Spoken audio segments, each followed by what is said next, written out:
Pastor, tem uma pregação que o senhor deu a respeito sobre a mente, e nela o senhor fez a menção a Davi, e que em um momento ele pediu para que o senhor limpasse a mente dele, porque ele queria permanecer em comunhão com o Senhor. Eu pergunto ao senhor, o quanto é importante, quanto é fundamental que o jovem, né, utilize os meios de graça para ter uma mente saudável, uma mente em comunhão com o Senhor. Eu acredito que a mensagem que você ouviu, Caio, esteja ali baseada no Salmo 139. E aquele momento ali é um momento de oração. Porque ele está clamando: sonda-me, ó Deus, conhece os meus pensamentos. E aí ele vai falar, né? O que são os meus pensamentos? Os meus planos, o meu querer. O que é? É isso que ele está falando. Antes que haja palavra na minha boca, o Senhor já sabe o que eu vou falar, o que eu vou dizer. Mas ele fala: mas o que são os meus pensamentos? Aí mais tarde, no Salmo, diz assim: mas os teus pensamentos são maravilhosos. E aí ele pede: guia-me, termina o Salmo pedindo: guia-me pelo caminho eterno. Então veja bem, você é um jovem, você tem os seus planos para a sua vida.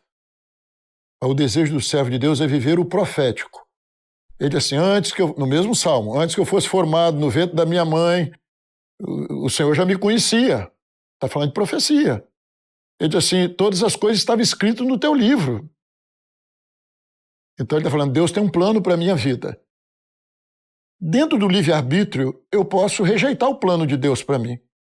Mas o servo de Deus, que vai viver a fé, ele vai clamar, porque o que são os meus pensamentos? O que são meus planos?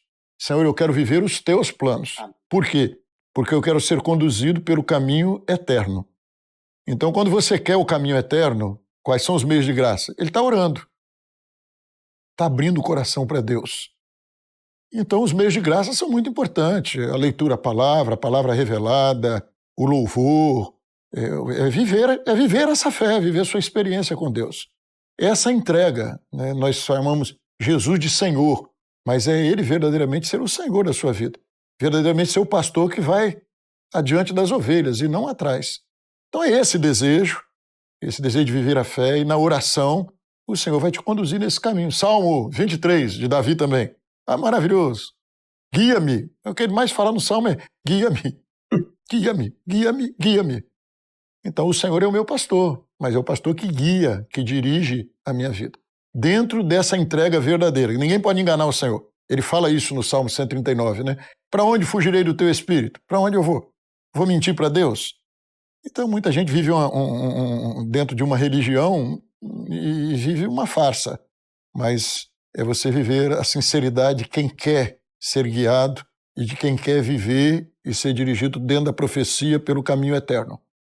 Orando assim, Deus vai operar. Glórias é Ele que faz, Deus. é Ele que opera. Até porque, Diniz, nessa expressão guia-me, para alguém ser guiado por Deus, precisa estar em comunhão. E a comunhão você obtém como? Usando esses recursos, Sim. esses meios, você citou alguns, o jejum, oração, clamor, a palavra, o louvor, os próprios dons espirituais, o culto, Sim. né? A doutrina, tudo isso nos leva à comunhão e aí é como o Senhor nos guia. Bendito seja o nome do Senhor.